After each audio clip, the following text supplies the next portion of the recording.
Welcome to Ending Sexual Violence in DC, a mayoral and at-large candidate forum on policy and prevention. My name is Rachel Friedman. I am the Executive Director of the DC Coalition to End Sexual Violence, and I'll be serving as your moderator this evening. We are the federally designated State Sexual Assault Coalition for Washington, D.C., and we serve our 31 member organizations and agencies by enhancing their capacity to strategically partner and effectively address the needs of sexual violence victim survivors through education, training and technical assistance, advocacy, and policy. For more information, please visit dccesv.org. Tonight's event is designed to give voters an opportunity to hear directly from the candidates about their priorities, their qualifications, and their plans for our community on the subject of sexual violence prevention and response in the district. Now, to introduce our mayoral candidates this evening, please welcome Adam Middleton, our Director of Strategy and Capacity Building. Thank you, Rachel, and good evening, candidates. We're pleased to welcome the following candidates for mayor in Washington, D.C., and please wave to be acknowledged as I say your name: Gary Goodweather, Ernest Johnson, who will be joining us shortly, Vincent Orange, and Rini Sampath. Thank you all so much for participating. Now, we recognize that the content of the discussion tonight may affect viewers, and we encourage everyone to take care of themselves. For viewers who may be affected, confidential, safe, and free resources are available through Assault Services Knowledge DC at askdc.org. That's askdc.org. So before we begin, I'd like to review the format and ground rules for tonight's forum. Each candidate will begin with a 1-minute opening statement. We will then move into a series of moderated questions on issues affecting our community. Candidates will have 90 seconds to respond to those questions. The order of response will rotate, so each candidate has an opportunity to answer first. Rebuttals will not be allowed. And a series of rapid fire questions will follow for each candidate with 30 seconds to respond to those. We will conclude with 1-minute closing statements from each of you. To ensure fairness, candidates will be muted when not speaking, and 30-second and 10-second warnings will notify speakers when their time is about to expire. Tonight's questions were developed by the coalition and submitted by members of the community to reflect a range of issues important to voters. Now I'll turn it back over to Rachel to get us started. Good luck. We will begin now with opening statements. Our speaking order was determined randomly prior to tonight's program. Each candidate will have 1 minute to introduce themselves and share why they are running for office. And our first opening statement will come from Ms. Sampath, followed by Mr. Orange, Mr. Goodweather, and Mr. Johnson. Ms. Sampath, the floor is yours. Good evening, everyone. Thank you so much for having me today. And thank you to all the amazing providers, the advocates, the survivor-centered organizations who do this amazing life-saving work every day. And thank you to any of the survivors who may be on watching this as well. You all are seen and heard and so valued. I'm Rini Sampath. I'm a director at a cybersecurity company. I'm not a career politician, and I'm running for mayor because DC government has failed at its basic municipal promises that residents should be able to count on. It takes 13 months on average to fill an affordable housing unit in this city. It took 3 years for an elected commissioner to fix a non-ADA compliant sidewalk in my neighborhood. A resident of my community died of cardiac arrest because 911 coded his call incorrectly. These are all failures of execution. And for survivors of sexual violence, we know that failed execution can mean being re-traumatized, ignored, or forced to navigate systems just to receive basic care. I know what it looks like to,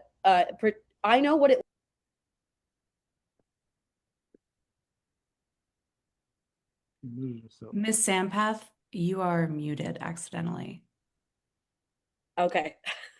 I'm back. I was saying that I petitioned for the president of my university to step down amidst the largest sex crime scandal in LA history.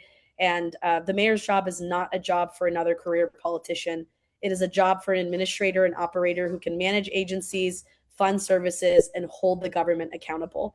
As mayor, I plan to fully fund survivor services, strengthen sexual assault victims' rights amendment act, protect 24/7 forensic exams, invest in prevention, and build a government that truly follows through.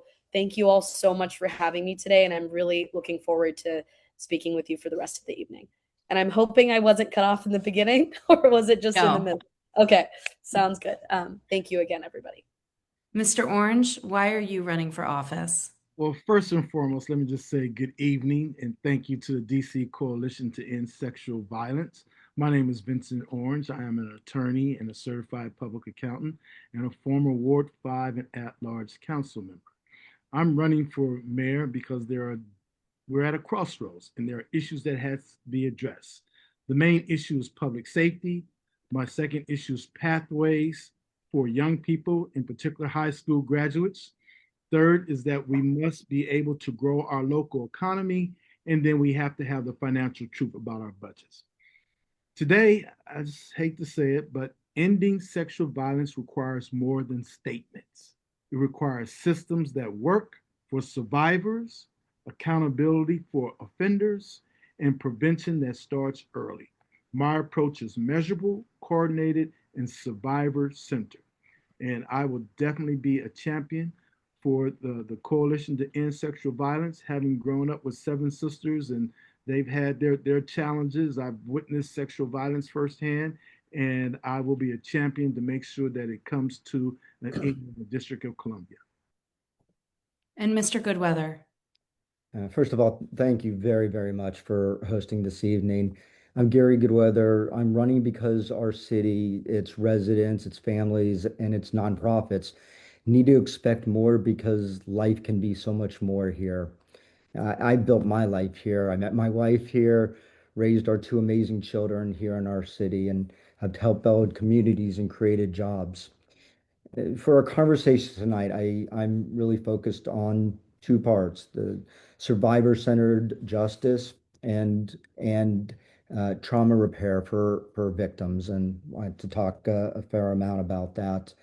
The and I just, on a personal note, I'd just say that one of the first opportunities I had to volunteer and where I got exposed to this was the Susquehanna Valley Women in Transition. And my family and my wife here locally help fund DASH as well. And we provide housing as part of my business to women in transition. I know this is a heavy topic and looking forward to the discussion. Thank you to our candidates for your opening remarks. Today's forum will focus on a critically important topic that affects us all: sexual violence in Washington, D.C. Candidates will respond to questions about survivor services, prevention, policing, community safety, and more. As a reminder, the ground rules for this segment are as follows. Each candidate will have 90 seconds to respond with a 10-second warning before being muted. The speaker's order will rotate for each question. And candidates, please focus on policies, programs, and specific actions rather than general statements of concern. Let's begin with our first question. What is one concrete step the city could take this year to reduce sexual violence? Mr. Orange, will start with you, followed by Mr. Goodweather and Ms. Sampath. Mr. Orange. Well, first and foremost, we must ensure every report is taken seriously and handled professionally. Second, we expand survivor access to immediate medical, legal, and housing support. Third, we strengthen coordination between MPD, hospitals, and advocacy organizations. And fourth, increase visible accountability so offenders know that these are real issues that will be addressed and will not be tolerated. In my administration, we will hit this area extremely hard. We will provide support. We will be passionate and make sure that the survivors are heard and that the survivors are taken care of and that we provide the resources that they need to address the issue. Mr. Goodweather. For this year, I think the most important thing is for council and the mayor to sign into law the Protect Victims Amendment Act of 2026. That was just referred to committee yesterday. Additionally, what I intend to do when I'm mayor is expand community-based healthcare to ensure that specialized sexual assault nurses are trained with forensic rape kits, and it's essential for us to have in every ward. Part of my plan is to open up medical clinics in every part of the city, and each of the clinics will be staffed with the professionals that are needed to be able to immediately address sexual assault victims' needs. I also, and I'll talk a lot about my citywide workforce development program. I call it the Capital Corps, and one of the branches is a health support corps. That'll also create a pipeline of mental health professionals, because this is something that I say that I will say until I do not need to say again, which is mental health is health. And I want to ensure that every DC resident, every victim has first and foremost access to mental health professionals to be able to get on a better path. Thank you. Ms. Sampath?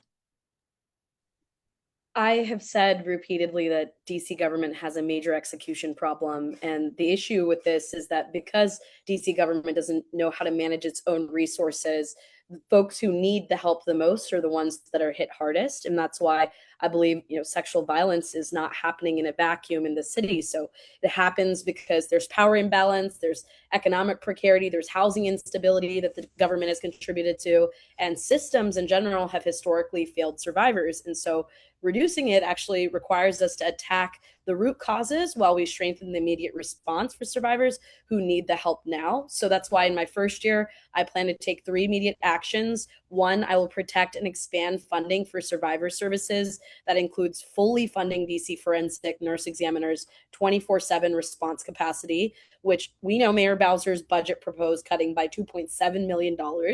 And our response time for survivors seeking a forensic exam is a right. It shouldn't be a luxury, and we need to make sure the government's also treating it that way. Second, I'll direct MPD to prioritize training on trauma-informed responses to sexual violence reports, and I will require MPD to publicly report on sexual assault case clearance rates, rape kit processing timelines, and the outcomes of those things by ward and by demographic, so that we have data that is grounded in facts and it's not just mere conjecture. And then third, I'm going to convene an interagency working group in my first 90 days, and it's going to include OVSJG, MPD, it's going to include DHCF, DCFNE, and survivor advocates, of course, to review what the data shows about where and how sexual violence is happening in DC and what the highest impact interventions are. And I won't commission another study. That is something that I know through and through from all the auditor reports that I've read, that we have tons of suggestions out there, but not enough implementation. So Thank you, Ms. Sampath. And we're delighted to have Mr. Johnson join us as well. Welcome, Mr. Johnson. We'll continue with our questions. Advocates say survivor services such as counseling, legal assistance, and emergency housing remain underfunded. If elected, how would you prioritize funding for survivor services, and what specific programs or agency budgets would you expand or change? Mr. Johnson, we'll start with you, followed by Mr. Goodweather, Ms. Sampath, and Mr. Orange. Mr. Johnson, the floor is yours. Thank you. Apologize for being late. I was just coming from another meeting. I'm so happy to be a part of this. Can you repeat the questions for me, or do I Yes, get sir. an opening statement? Or Yes. Advocates say survivor services such as counseling, legal assistance, and emergency housing remain underfunded. If elected, how would you prioritize funding for survivor services, and what specific programs or agency budgets would you expand or change? well, one of the number one priorities of my public safety deputy mayor for public safety would be to implement a domestic violence coordinator. I think we have a lack of coordination in the District of Columbia, and I do want a certain amount of compassion in these issues. It is fraught with a lot of very significant and sensitive issues, and I don't think that we've coordinated significantly enough with our agencies. Also, a lot of people on the front line, such as your organization and other people, need to be brought to the forefront who truly understand this. And I don't want this issue over police, but I do want victims of sexual violence and domestic violence to know that they're safe and that they're coordinated. I'm looking for ways as the next mayor to kind of isolate the agency. I don't want victims traumatized. So that is my thing. Compassionate, not traumatizing. See if we can kind of get this kind of like set aside so that victims of sexual violence and domestic violence will feel safe and comfortable. Mr. Goodweather. First of all, I mentioned about my Capital Corps, which is a workforce development program and service provider for our city. It will be a generation defining program that provides the staff and the services that we need as a city. Funding for the Capital Corps will flow also to the services that we need. It will also create a pipeline of the professionals that to be able to address sexual violence, and that includes the mental health professionals, social workers, sexual assault violence experts and practitioners, as well as we have a law enforcement branch, and in that law enforcement branch, funding will be specifically allocated to educate on trauma informed policing and immediate reactions. Because what we're seeing a lot of the time is that calls come in and the police officers, which our police force is undertrained, is understaffed significantly, they are not receiving the training, and they are not receiving this type of specific training in a meaningful way. As I also just mentioned, I'll fully champion the Protecting Victims Amendment Act of 2026, and that strengthens the consequences for repeat offenders and increased penalties for crimes committed against pregnant residents in the presence of children. Thank you, Mr. Goodweather. Ms. Sampath? Absolutely. So the Trump administration's restrictions on grants are just an active threat. I know everybody in this room knows this, so I'm really preaching to the choir, but I'll also mention, DC joined the coalition lawsuit against those challenging those restrictions. And so I see it as my job as mayor to support the attorney general in continuing that legal fight to ensure that DC agencies are prepared to use local dollars to fill any of the gaps that federal funding cuts create. And I will mention, as a student activist, former student activist, someone who's been involved in these types of discussions, I know the type of organizing that it also takes. So having the opportunity to serve as your mayor with that firepower behind me would be extremely meaningful. Moving on local funding, I will say I'll protect the Office of Victim Services and the Justice Grants budget. OVSJG is distributing, we know, $100 million a year in grants, and that funding has to be treated as an essential public safety infrastructure item and not just some discretionary line item. And I will make sure I don't cut it. So in terms of funding, we have to pursue every available dollar before we cut any program. We know $180 million is being held hostage by the CFO right now. Events DC overcharged DC by $70 million. That's not back to the city yet. And survivor services are going to be protected in my order of operations. So lastly, I'm going to work with DCFNE to ensure it has the stable, sustained funding it needs to maintain 24/7 on-call response as the sole provider of adult forensic exams in the district. I believe that no survivor should have to wait more than an hour for a forensic exam. Thank you, Ms. Sampath. Mr. Orange, how would you prioritize funding for survivor services? Well, first, we will fully fund the Office of Victim Services, and we will also fund the Victims Act of 2026. We must fully fund survivor services, including crisis response, counseling, legal assistance, and definitely long-term housing. Survivors should not face waiting lists, or gaps in the cases. Funding must be stable, not year-to-year uncertainty. Now, how do we pay for it? We are a $22 billion government. 11.7 billion comes from DC taxpayers on a local basis. And out of that, I'm going to set up a revenue alignment commission to see why those dollars are not being spent for their intended purposes and find the surpluses. Quick example. Our police officers are funded at 4,500, but we only have 3,100 officers. There's 1,400 FTEs on the budget. Those dollars are available. We look at the traffic cameras. The traffic cameras generated $300 million. They're supposed to be used to fund Vision Zero. Vision Zero does not cost $300 million to fund. It's about $100 million.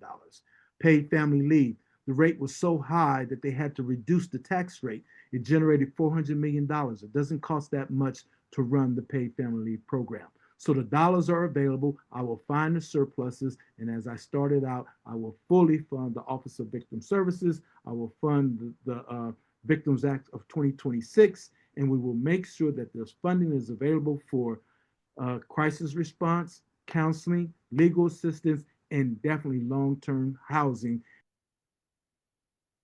Thank you, Mr. Orange.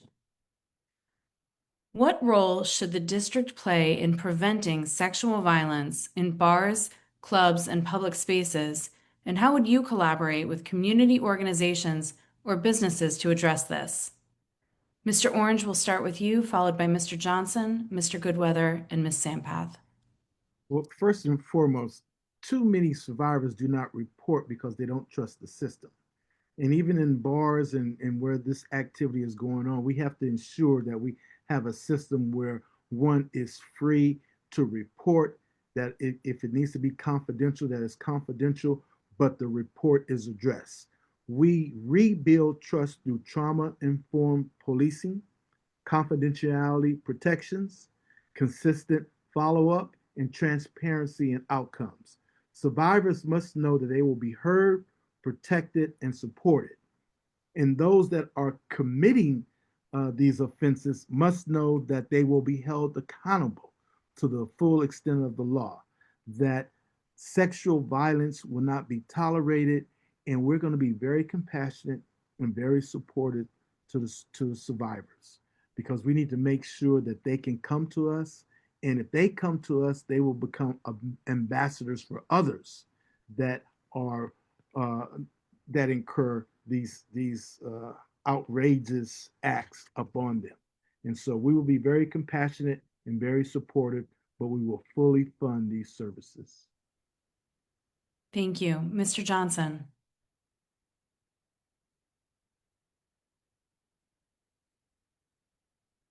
Well, the first thing I'd like to say is a native Washingtonian that ran Maryboro's first campaign for mayor for the District of Columbia. We are very concerned about all of these issues. And quite honestly, I am just overly prepared with the political correct answers on sexual abuse, immigration, LGBTQ. I try to kind of stay away from the politically correct answers and really talk to the human aspects of this thing. These agencies for these fundings are the ones who the funds are diverted from. I'm glad to see Gary here and Rini and Vince, but you also see who is missing. And that kind of tells you what the issues are. And that's why you need a mayor who is willing to stand up. Our budget, our funding, instead of going to domestic and sexual violence, is going to promote rappers in Atlanta, open clubs in Miami, do affordable housing in New York. So I just want to just tell you that we really got to get on top of this budget, fight these special interest groups, and then we can really do a deep dive. I mean, you know, undercover services, having the bar owners, recordings available to us. We can just do a number of things like that, but we have got to get on top of our budget. We have a $468 million budget cut right now. And you know who that's coming from. So it's not going to you. You know, because special interest doesn't want it to go. Thank you, Mr. Johnson. Mr. Goodweather, what role should the district play in preventing sexual violence in bars, clubs, and public spaces. My job as mayor is to protect every DC resident, and that also means ensuring that every DC resident or visitor to our city is not just doesn't just feel safe, but is truly safe, and including being able to be able to report to the property authorities and know that their reporting is going to have consequences, implications, and that they are receiving the care that they need. The role of the government itself is to make sure that efforts to prevent sexual violence are not fragmented or underfunded, but coordinated, and that everyone is held to a real standard. I think that means investing in community-based organizations that are already doing the work of teaching consent, healthy relationships, and bystander intervention, especially with young people, and that bystander intervention, including in bars and public spaces. This also in Washington, D.C. includes organizations like the D.C. Rape Crisis Center, which provides 24-hour advocacy and supports for survivors. The network for victim recovery at DC, which helps survivors navigate the legal system and access services without getting lost in it. We will set clear standards, clear expectations for the spaces that our city touches, all of the spaces, including our transit system, our parks, our nightlife corridors, and as well as our major events. Thank you, Mr. Goodweather. And Ms. Sampath. We know that sexual violence is one of the most underreported crimes because survivors don't trust the system, that the system will believe them or protect them or deliver justice. And so the MPD crime data scandal that we just learned about this week, the MPD commanders were downgrading crimes to actually create the appearance of lower crime, has just made this trust crisis so much worse. And I believe if survivors can't trust their reports will be accurately recorded, let alone investigated, that's when reporting becomes this big act of courage with no guarantee of a response because the government is failing them and government's failing on execution. So that's why, as mayor, I will require MPD to establish a dedicated, specialized sexual assault unit with officers who receive ongoing trauma-informed training, not just some one-time course, which we already know MPD struggles with fulfilling its even diversity, equity, inclusion training. So we need to make sure that's actually enforced. And I will require an independent audit of sexual assault case classifications and outcomes, and I will publish that data publicly.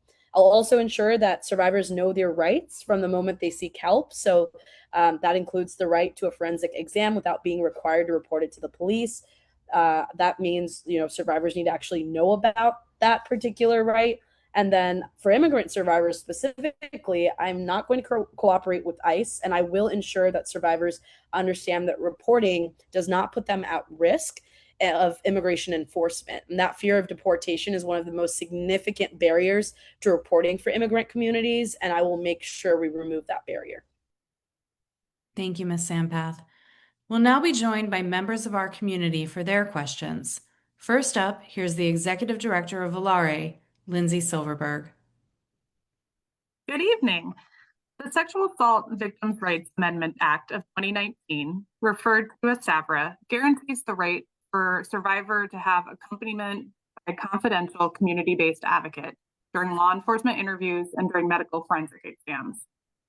It is generally earmarked as a discretionary one-time fund in the mayor's budget, or has been for the last several years, despite that these are statutory rights.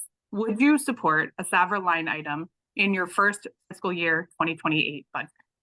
Ms. Sampath, we'll start with you, followed by Mr. Orange, Mr. Johnson, and Mr. Goodweather.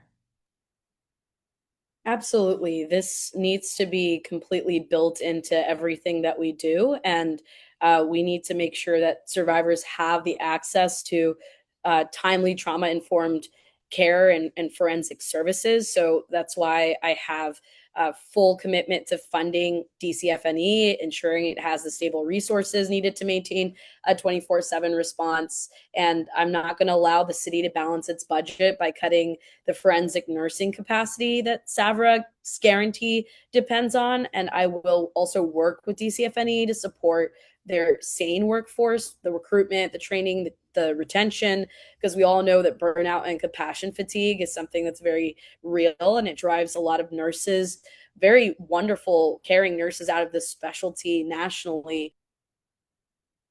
Thank you, Ms. Sampath. Mr. Orange, you have 30 seconds. Yes, I will definitely fund that additional line item. As I indicated, I will fully fund the Office of Victim Services, and I can find the money because I'm going to establish a revenue alignment commission. I know that there are excess dollars there, and this can be funded without raising taxes. So there is no reason not to address this issue head on and fund the request that is being made. Mr. Johnson, would you support a SAVR line item in your first fiscal year budget? Yes, absolutely. I would ensure that my deputy mayor for public safety instructs the domestic violence coordinator to make sure that these very special items are always have a dedicated source of funding. It should never be a one-on a temporary funding source. It should be a dedicated funding source. And these things should be fully funded. But as I said before, the priorities are not there. The rhetoric is there. The good lip service is there. But the performance of actually backing these things up is not. Thank you, Mr. Johnson. And finally, Mr. Goodweather, 30 seconds.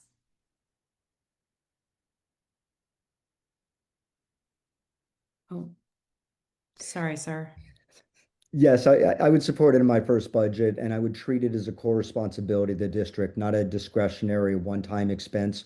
The way that our budget works is that we look at the current fiscal year and 3 years, the future three fiscal years out. So we can plan, exactly the point is not as just a one-time expense, but as an ongoing matter.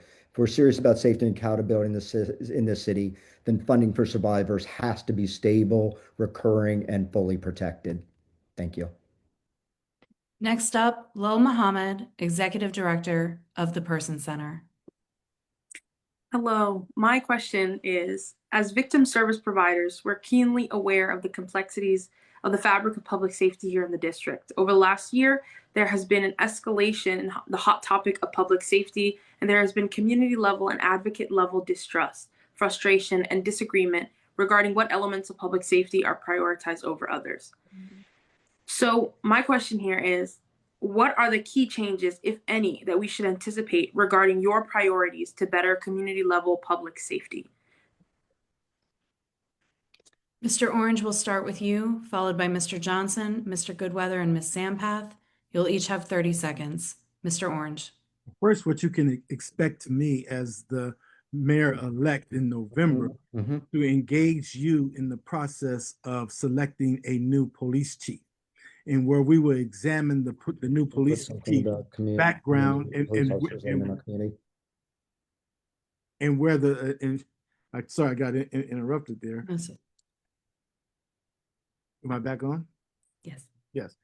So as I indicated, I would bring you in along with me to set the standard for the new police chief and how we will address the issues that you raised. And so that will be put to bed before me coming in on January 2nd and taking the oath of office.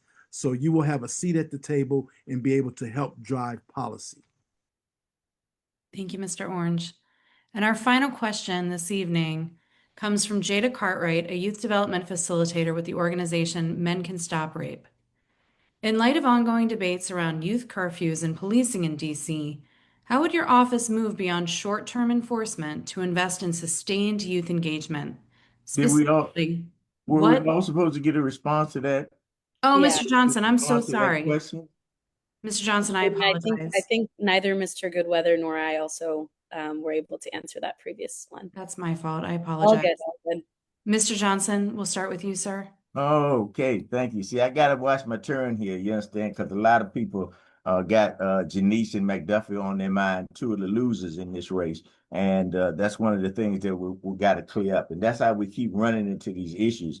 that we keep running into, particularly in Ward 4. The quality of life crimes that we're talking about here today in Ward 4 currently exist. They don't have a lot of the violent crimes that we have every place else, but rape, molestation, sexual assault are rampant in Ward 4. And you have to understand that these are the people that are not going to stand up for you. You're always going to be second on their radar. And so you need to get with the new team so that we can get this stuff done. Thank you. Ms. Sampath? Something I mentioned earlier was that I bring a true administrative and operator's mindset to the role of mayor, and that's something that I want to bring to survivor services. So I've been thinking about it from the lens of, what does it mean to map the survivor journey? There are some fantastic organizations here that have clearly done that. And so bringing them to the table and making sure that they have a seat at the table to communicate, what that journey looks like, and make sure, do they have the forensic exam? Do they have their rights? Do they have the transportation? And once we identify where the breakdowns are happening, we need to make sure there's a solution for every single one of those items. And so that's the operator's mindset, and that's the change we would see from the mayor's office. No more 5 agencies pointing fingers at each other, but we're going to actually see the coordination that survivors deserve in order to actually have the treatment that they deserve. And so we're also going to make sure there's performance management. So we need to track the things that matter to survivors and providers. Thank you, Ms. Sampath. And Mr. Goodweather?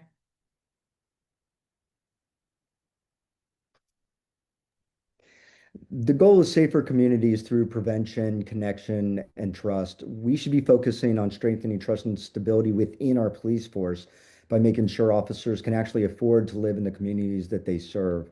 When officers are rooted in the neighborhoods they patrol, they build stronger relationships, better understanding, empathy, and more consistent accountability. We should also expect smarter investment in public spaces, safer transit areas, better lighting, and stronger activity in underserved neighborhoods. And finally, more transparency through data so communities can see what is working and what's not. Thank you. And I do apologize to our candidates and to Lal Mohammed for skipping the order of our candidate responses. Our last question of the evening comes from Jada Cartwright, a youth development facilitator with Men Can Stop Rape. In light of ongoing debates around youth curfews and policing in DC, how would your office move beyond short-term enforcement to invest in sustained youth engagement? Specifically, what measurable programs or budget commitments would you make to expand access to after-school opportunities, mental health services, and safe public spaces in the communities most impacted by violence? Mr. Goodweather, we'll start with you, followed by Ms. Sampath, Mr. Orange, and Mr. Johnson. You each have 30 seconds. I want to, and I go back to my Capital Core, and it's part of the Capital Core, and we've got 8 different branches in it. We have a youth path in the program, and it is designed specifically to do that, is to engage our youth and provide the education, the training, the mentorship, and career pathways that our youth need. When I talk to our youth all throughout the city, they are looking for purpose, they are looking for belonging, and they are looking for accountability. The youth path in the Capital Core will have consistent funding to ensure that our youth are constantly engaged. Ms. Sampath? It's a great question. I've been doing these Metro Stop tours where I go and talk to folks just at Metro Stop. It's always young people who stop and talk to me the longest. And I know that this is a topic that's right forefront of their mind. So first and foremost, I'm going to ensure that the DC public schools actually provide comprehensive age-appropriate sexual health and consent education as a part of their core curriculum. It cannot be some add-on or an outsourced program that only some schools receive. And so this means working with the chancellor so that we have a very consistent curriculum across all 250 DC public schools that includes education about healthy relationships, consent, boundaries, how to seek help. And I'm also going to invest in after-school programming, safe spaces during high-risk hours, because young people who have structured, supervised spaces, something we know, are safer. I love the deep. Thank you, Ms. Sampath. Mr. Orange?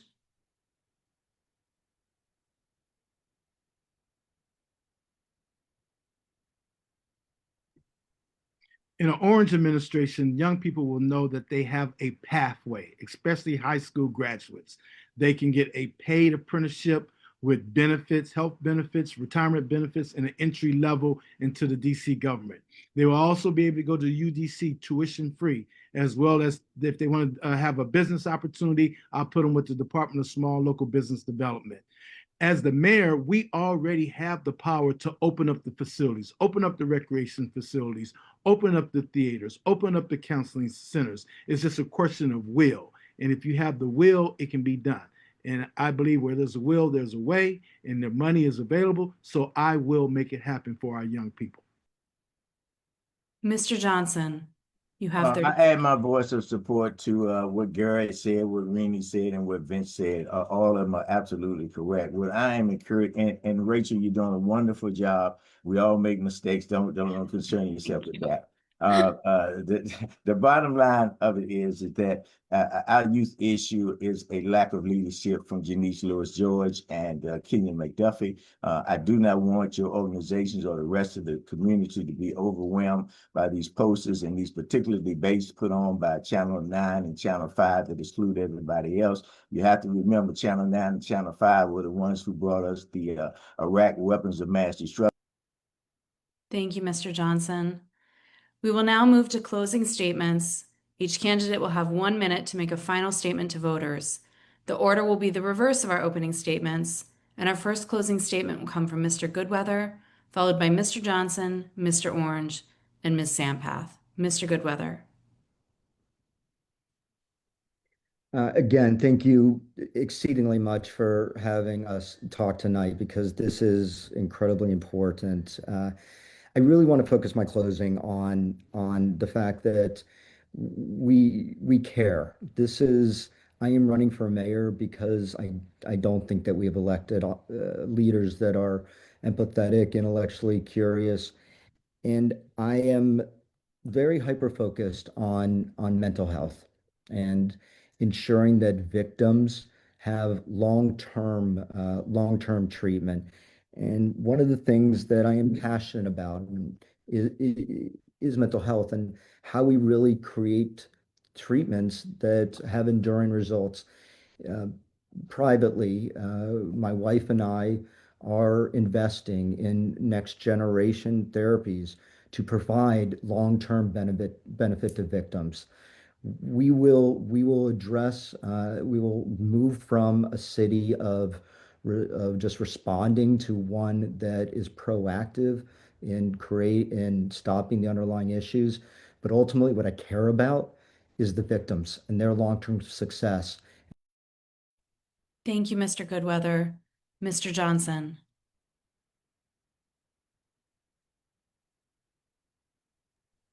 Thank you so much for this forum. Thank you for inviting me. You see the people who are not here. All of these people who are currently here, Gary, Rini, and Vince, very compassionate, sincere, and they just need the big brother to come out the house when things get a little rocky and just put it back on course. It's just important that your organizations understand McDuffie and Janice are not the people to lead us in the next 4 years. We don't have 4 years to waste. We really don't. And they showed you by their non-attendance to this event exactly what they think about your issues and how important it is and whether it should be moved to the top of the agenda. It will be exactly where it is if you make that mistake. So I had already said about these two-member debates from Channel 9 and Channel 5. Remember, they're the people who brought you the Iraq weapons of mass destruction. When we went there, we found no weapons. So their credibility is really down. And you're going to have to start listening to your heart so we can get this done. Thank you, Mr. Johnson. And Mr. Orange.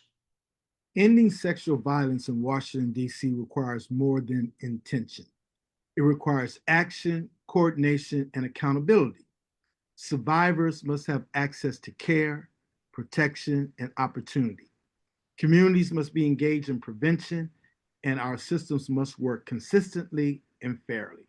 My commitment is simple: measurable outcomes that protect survivors, prevent violence, and ensure justice. Because every resident deserves to be safe.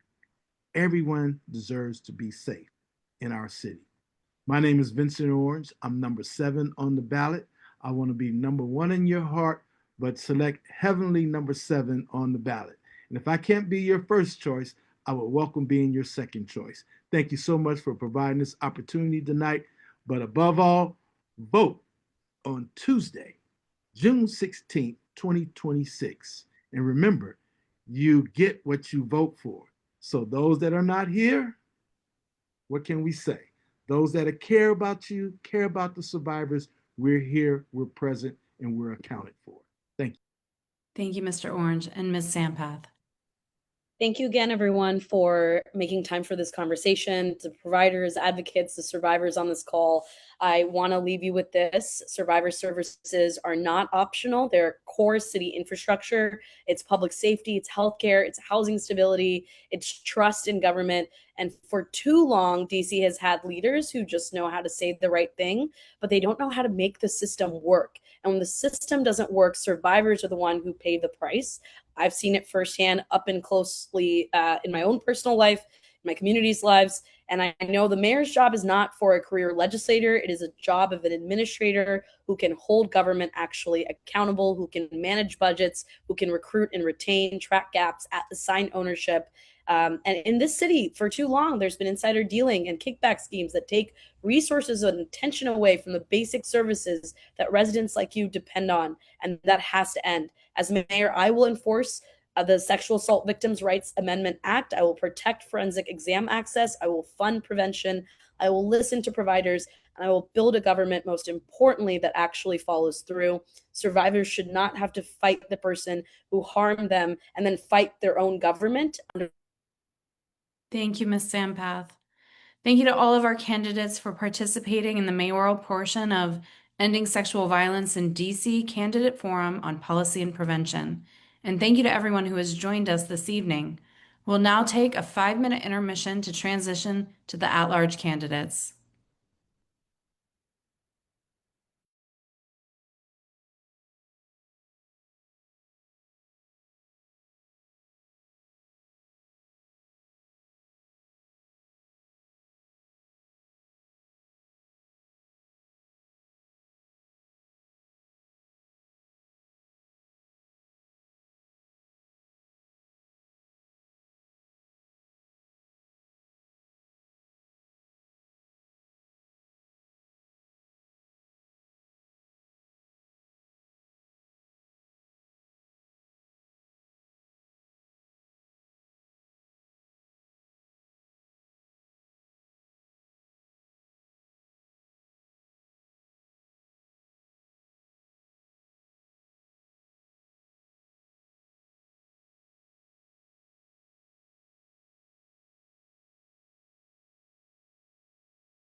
Good evening and welcome back to Ending Sexual Violence in DC, a mayoral and at-large candidate forum on policy and prevention. My name is Rachel Friedman. I'm the Executive Director of the DC Coalition to End Sexual Violence, and I'll be serving as your moderator this evening. If you're joining us for the first time, we are the federally designated State Sexual Assault Coalition for Washington, D.C. We serve our 31 member organizations and agencies by enhancing their capacity to strategically partner and effectively address the needs of sexual violence victim survivors through education, training and technical assistance, advocacy, and policy. For more information, please visit dccesv.org. We designed tonight's event to give voters an opportunity to hear directly from local candidates about their priorities, their qualifications, and their plans for our community on the subject of sexual violence prevention and response in the district. To introduce our at-large candidates this evening, please welcome Adam Middleton, our Director of Strategy and Capacity Building. Thank you, Rachel. Good evening, candidates. We are pleased to welcome the following independent at-large special election candidates tonight, and please wave to be acknowledged. We've got Doni Crawford, Dr. Jacque Patterson, and Elissa Silverman will be joining us as soon as she can. So thank you all for participating. Now, we recognize the content of this discussion may affect viewers, and we encourage everyone to take care of themselves. For viewers who may be affected, confidential, safe, and free resources are available through Assault Services Knowledge DC. That's askdc.org, askdc.org. Now, before we begin, we'll just quickly review the format and ground rules for tonight's forum. Each candidate will begin with a 1-minute opening statement. We'll then move to a series of moderated questions on issues affecting our community. Candidates will have 90 seconds to respond to those. And the order of response will rotate so each candidate has an opportunity to answer first. Rebuttals will not be allowed, and then we'll follow with a series of rapid fire questions, and you'll have 30 seconds to answer those. We will conclude with 1-minute closing statements, and that'll end us for the evening. To ensure fairness, candidates will be muted when not speaking, and they will see a 30-second and 10-second warning to notify them when their time is about to expire. Tonight's questions were developed by the coalition team and submitted by members of the community to reflect a range of issues important to voters. And I'll now turn it back over to Rachel to get us started. Good luck. We will now begin with opening statements. Our speaking order was determined randomly prior to tonight's program. Each candidate will have 1 minute to introduce themselves and share why they are running for office. Our first opening statement will come from Ms. Crawford, followed by Dr. Patterson. Ms. Crawford, the floor is yours. Thank you so much, Rachel. And again, thank you to the entire DC Coalition to End Sexual Violence team for hosting tonight's forum. And hello to my fellow candidate, Dr. Patterson. Again, my name is Doni Crawford. I currently serve as one of your at-large council members on the DC Council. I have been working in and around the council for nearly a decade now. I spent 4 years at the council as a council staffer, and prior to that, I was at a progressive think tank where I did a lot of budget and policy work. Clock's going fast. Okay. I was unanimously appointed in January by the entire council, and I believe they appointed me because they believe in me, they trust me, they know I care deeply about all issues and making sure that we're putting policies and budgets in place that benefit all district residents across all 8 wards. And I want to continue that work, and that's why I'm running, and I want to work in partnership with you on the issues that matter most to you. Thanks again for this opportunity. Thank you, Ms. Crawford. Dr. Patterson? Yes. Thank you, Rachel. And I want to thank you for hosting this very important forum on this particular issue. My name is Dr. Jacque Patterson. I am currently the president of the State Board of Education and an at-large representative. I've ran twice for that particular position. First in 2020, where I received 83,000 votes, and then again in 2024, where I received 229,000 votes to be reelected to the State Board of Education. What that shows is that I have the trust of a lot of individuals in the District of Columbia. I'm a person who has worked in our communities for a number of years. I've been an ANC for 10 years, and as I said, I'm in my second term at the at-large State Board of Education seat. I look forward to serving you. I'm wanting to run as the at-large council member, because issues like this are issues that I kind of address or come into contact with, unfortunately, with a lot of the parents that I've worked with. And so this is a very important issue to me. And I look forward to talking about it more with you this evening. And then as your next council member, of actually addressing it more.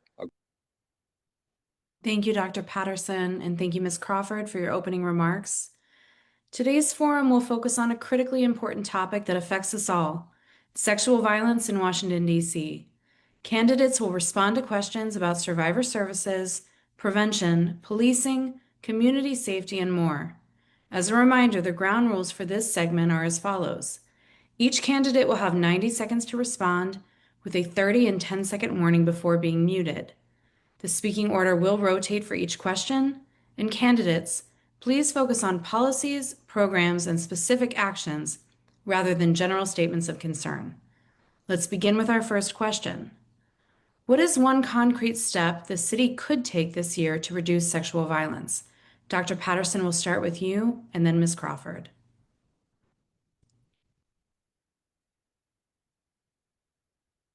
I apologize for muting myself. One concrete step that I believe that we could put forward is to make sure that we have the necessary places as far as reporting. A lot of times what I run into is people, as I said, I work in schools, and they don't know exactly where to go to report and have safe places. So we can make sure that there's safe places for people who are experiencing sexual violence. Thank you, Dr. Patterson. Ms. Crawford? I would like to promote societal norms that reject violence. I know that in our school system, kids are learning and receiving training around age-appropriate lessons on sexual violence. I don't know how often the council has taken a look at whether that training is effective, but I think we should. And I think we should also expand that training to other areas of the city where youth are often in place, because I think a lot of what I've heard about sexual violence starts at a young age. And so I want to make sure that we're putting in place practices to make sure that we are teaching consent and we are teaching other things that kids should know before they become adults. And we could teach that at DPR. We've heard a lot about DPR facilities lately and kids' access to recreational centers. And so I think I want to expand what is already in place at schools, but also reassess and see if we need to make any additional changes to the training that's currently in place. And I think we are also, what I've heard just in talking with constituents and thinking about myself leaving work late at night and all those things, I think we should also look at the infrastructure that we have in place and provide more resources for better lighting, for other instructional issues that would make people feel more safe in our built environment. Many survivors do not report sexual violence due to fear of retaliation, distrust of the justice system, or concerns about how cases are handled. What steps would you take to improve reporting and ensure survivors feel safe coming forward? Ms. Crawford, we'll start with you, and then Dr. Patterson.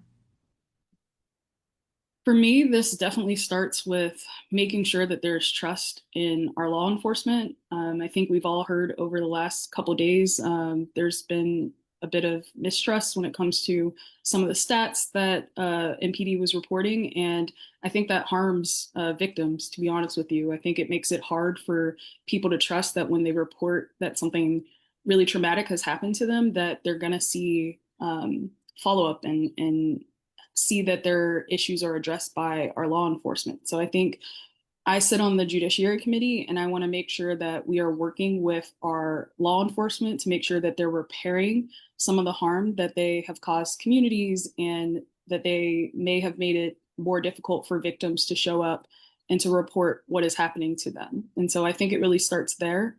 And I want to make sure that we are being proactive and that our first responders are also responding to incidents and to victims with compassion, and that they have the proper training that they need to be able to address victims and make sure that they feel that it's a safe space to report what has happened to them. So I think that's what I would focus on to improve reporting outcomes. Thank you. Dr. Patterson, what steps would you take to improve reporting and ensure survivors feel safe coming forward?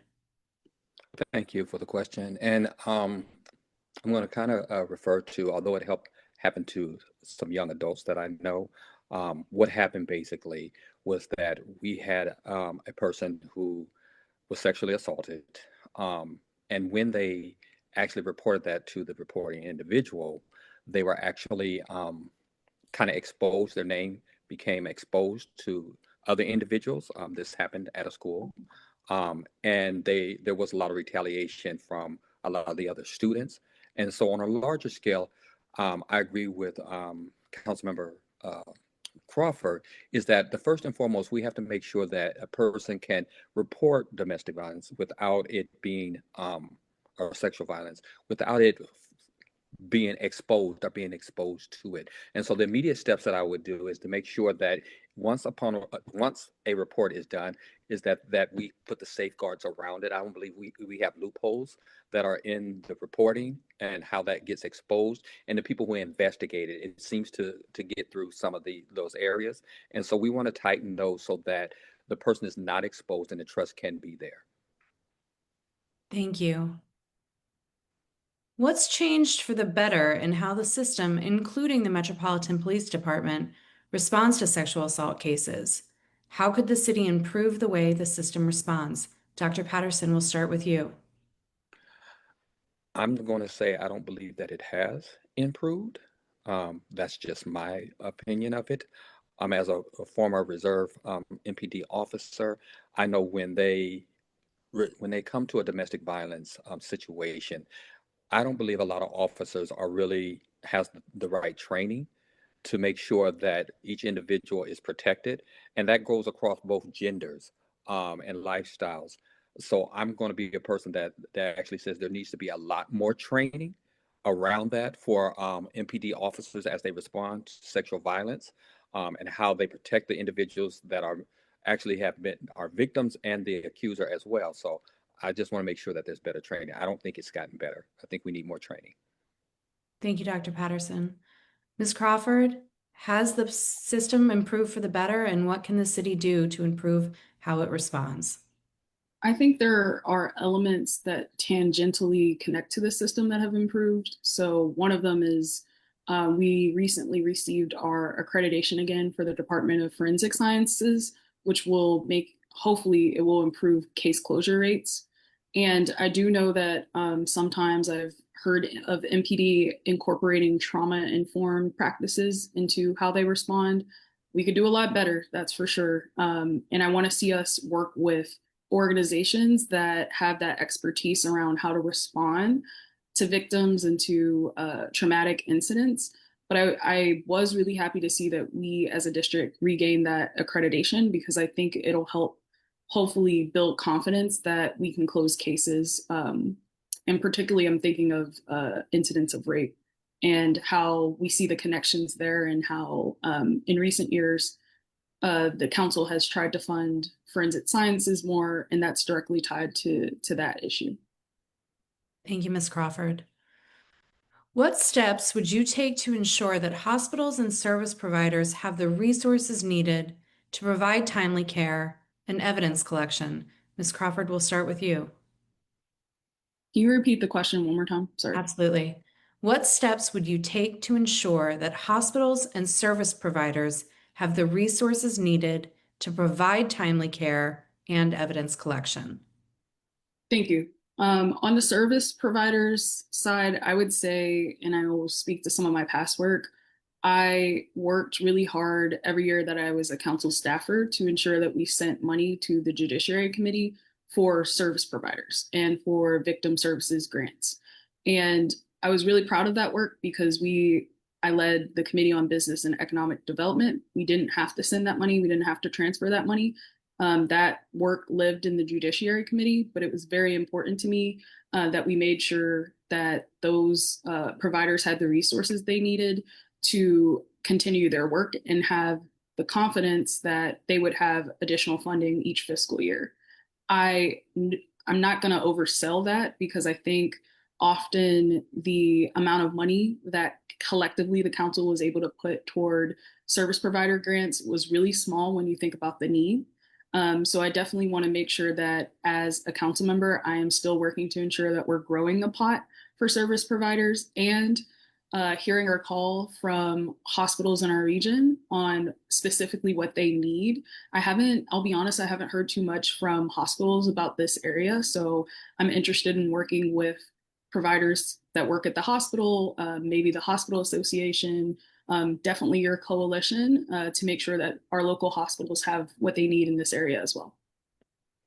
Dr. Patterson, what steps would you take to ensure that hospitals and service providers have the resources needed? Again, I think Councilmember Crawford spoke very well to the service providers.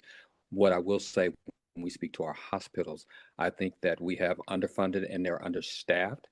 And we need to ensure that our hospitals, especially those east of the river, where we may see a higher rate of cases happen. We have a brand new hospital in Ward 8, and it is understaffed. It could not meet the needs of many of our people were they to experience any type of sexual violence at this particular time. So we have to make sure that we're prioritizing this particular area specifically in areas where we see that this happens more often than not. Thank you, Mr. Patterson, or Dr. Patterson, I apologize. Many survivors remain in unsafe situations because they lack stable housing or financial resources. What policies would you support to ensure survivors have access to safe housing and economic support? And Dr. Patterson, we'll start with you. Yes, ma'am. We have to do a much better job with the Virginia Williams housing, rapid housing that addresses these type of issues. I worked at the Department of Human Services for quite some time, and I don't believe we're really servicing, particularly around this particular issues where people who are victims of sexual violence, that they can, find a great place. I remember when I did work there, a lot of people, when they do the counseling, the first thing they ask is there someone you can go to? Is there a family member? And with a lot of situations, that's not the case. That's just not the case. So we have to do a better job of building the capacity around making sure that we have that type of support for them to move out of that environment and into a safe place for both themselves. And a lot of times it's based on children.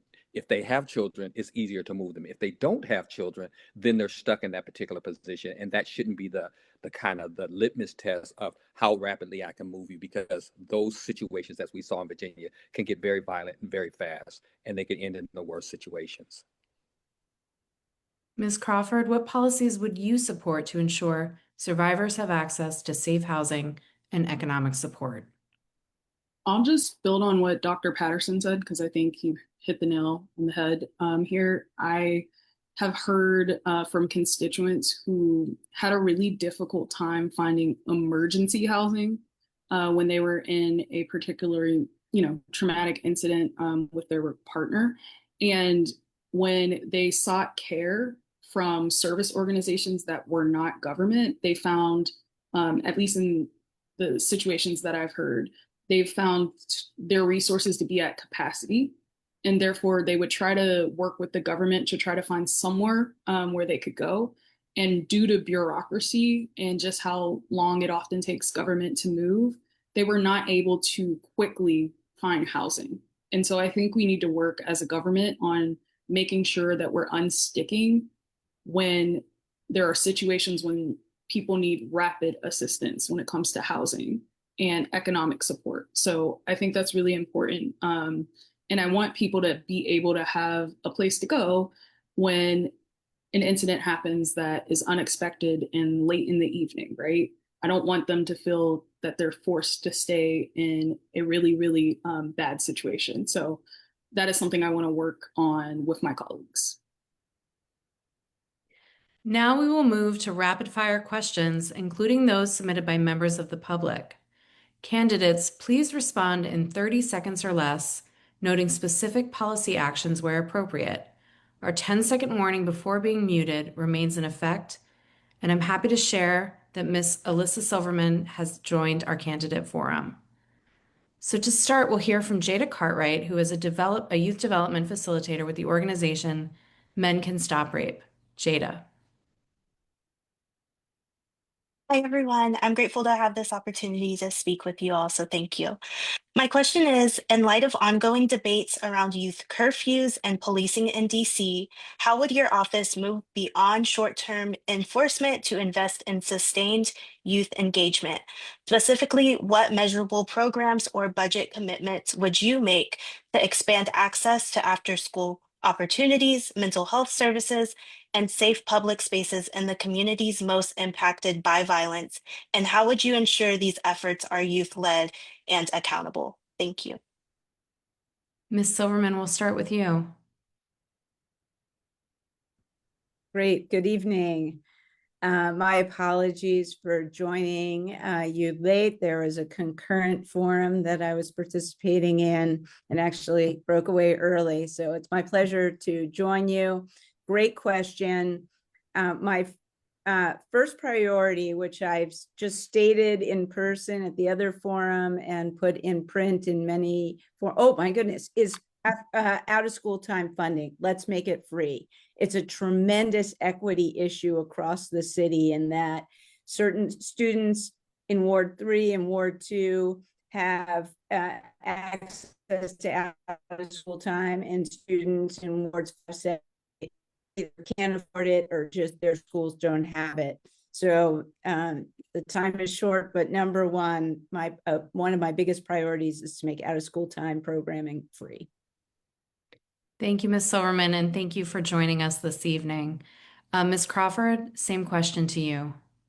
I've already authored an amendment to the youth curfew bill to make sure that anytime there are extended curfew zones in place, we are pairing that with dedicated youth programming throughout the city. And I wanted to make sure that it wasn't just at a DPR facility. I was a big theater kid, so I think arts and culture is also important for youth, getting access to that. And I would also add school-based behavioral services, making sure that kids have the mental health services that they need in school. One clinician per school would be a goal of mine too. And Dr. Patterson, in 30 seconds, what measurable programs or budget commitments would you make to expand access to after-school opportunities, mental health services, and safe public spaces? I'm going to mention DBH, Department of Behavioral Health, which Councilmember Doni Crawford also mentioned in numerous debates that we've been on, because we've been on quite a few. We have to make sure that they are funded correctly. Right now, they are being underfunded at this particular time. Since I worked in school as the president of the State Board of Education, I also worked in schools as a profession, working for KIPP and charter schools. I know that there is a huge problem with after-school programming. As was mentioned earlier, we have to make sure that we are funding those programs correctly and that they're everywhere. I'm a big proponent of community schools, which can bring the full wraparound services to each and every school so that we're meeting children and families where they need the most, because a lot of things stem from a lot of the problems that are happening at the home as well. So I would like to see us fully fund the community schools programs. Thank you. We will now move on to several questions that have been submitted by our coalition community. And as a reminder, these are rapid fire, so 30 seconds each for each candidate responding. The Executive Director of Valare, Lindsay Silverberg, asks, the Sexual Assault Victims' Rights Amendment Act of 2019, referred to as SAVRA, guarantees the right to survivor accompaniment by a confidential community-based advocate during law enforcement interviews and SANE exams. SAVRA also provides the right to information about DNA and toxicology testing results and more. It is generally earmarked as discretionary one-time funding in the mayor's budget, despite these rights being statutory. Would you support the creation of a SAVRA line item in the next fiscal year 2028 budget? Dr. Patterson, we'll start with you. I'll make this quick. Yes. Categorically, yes. Overwhelmingly, yes. Thank you, sir. Ms. Silverman? Oh. Unmuted. Yes, there you are. I agree with Jacque. And this is one of the things that I just do not do when I pass legislation is I fund it. In this case, I'm not sure the funding structure here. It sounds like you said it's a one-time funding. And if this is a statutory requirement, then it needs to be ongoing funding. Thank you, Ms. Silverman. And Ms. Crawford. I would say yes, but I think it's been 6 or 7 years since it was first passed. So there may be some changes that we want to make to update the law and then fund that as part of this. Thank you. Another member of our coalition submitted the following question. The DC Multidisciplinary Team on Child Physical and Sexual Abuse and Pediatric and Adult Sexual Assault Nurse Examiner programs are required by law. Do you believe the district has an obligation to fund them as a core part of public health and safety infrastructure rather than as grant-funded victim service programs? Ms. Crawford, we'll start with you. I believe so, but I'll be honest that I don't know a ton about this issue area, so I want to learn a bit more before fully answering that. Thank you for your honesty. Dr. Patterson. I believe that we should fully fund it 100%. But I also agree with Councilmember Crawford. I'm still learning more about this, and we have to make sure that we are funding it properly before we say, we can fully fund it. And so I want to make sure that I understand everywhere and how it will be funded, which department that it will come through as well, so that we can make it, as we just stated in our previous one, it's not a one-time funding, but that we can fund it in perpetuity. Thank you. And Ms. Silverman, do you believe the district has an obligation to fund these required programs as part of public health and safety infrastructure rather than as grant-funded victim service programs? So if we've passed it into law as a required program, then again, it should be used with recurring funding, not as a grant program where it might be variable funding, or the funding, like in this budget year, would be at risk. I just don't understand why we do that as a city. When, pass things into law that are required and then don't fund them.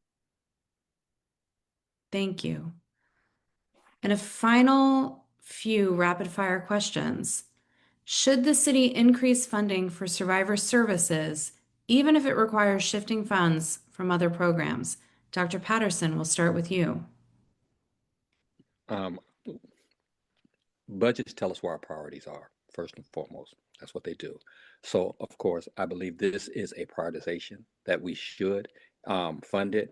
And if it does require, because safety is paramount to me, a person feeling safe and being safe and getting the services that they need, that we should fund it, even if it means that at some point we may have to take it from another program. Ms. Silverman. The first question I'd ask as a council member is, are we meeting the need? If the funding isn't meeting the need, then we have to look to see what the trade-offs are of shifting funding from something else. But I guess I am not sure if there's a lack of funding because there's a greater need and demand for these services, but that's always the first question I'd ask. Thank you. And Ms. Crawford. I kind of spoke to this earlier just when I mentioned that every year we tried to fund survivor services, and there was never enough money, and we had to do annual appropriations just with the council. And so I think we need to have a dedicated revenue stream for this because it's that important, so that we have sustained funding for it across the financial plan every fiscal year. We don't have to come back each year and try to figure out how much to add each year. So I would say yes, but let's find a dedicated revenue source. And our last question of the evening before we move on to closing statements. If elected, what is one specific policy you would pursue in your first year to improve support for survivors of sexual violence in Washington, D.C.? Ms. Silverman, will start with you, followed by Ms. Crawford and Dr. Patterson. Sure, I would look to the experts. Who are you guys in terms of what, I am not an expert in this area. So I would look to you, bring you into my office and say, where do you think we have the need for the most funding, or, where do we need funding most? And that would be my approach to answering your question. Ms. Crawford. I would want to work with your organization on preventing violence before it starts. And I think there's a number of ways we could do that.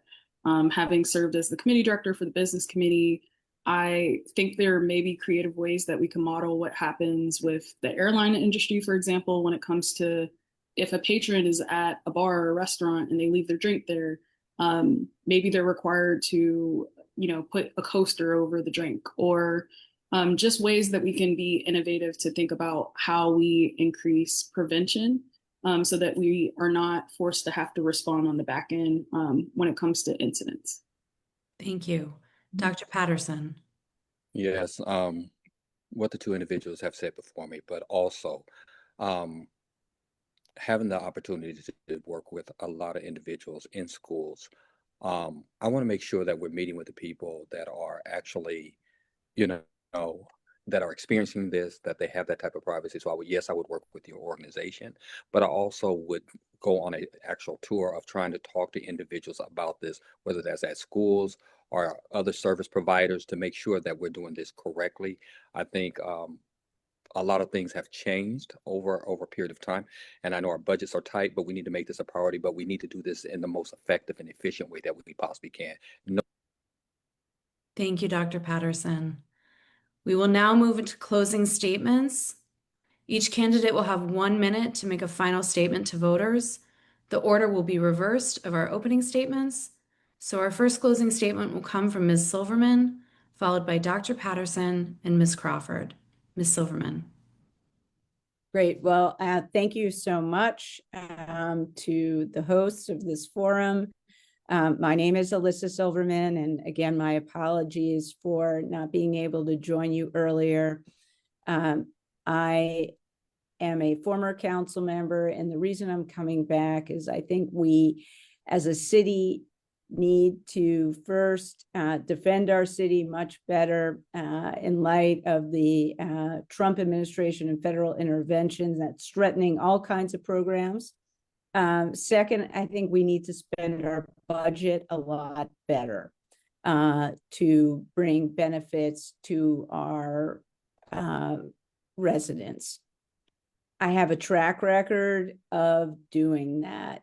Things I'm known for: paid family leave, bringing that to the District of Columbia, domestic workers' bill of rights, a building and repair fund for our public housing. I have an impact on the city that's made people's lives better, and I want to come back and do more of that. Thank you all so much tonight. Thank you to my fellow candidates, and I appreciate the opportunity to speak. Dr. Patterson. Yes, I want to thank you guys again for hosting us on this important topic.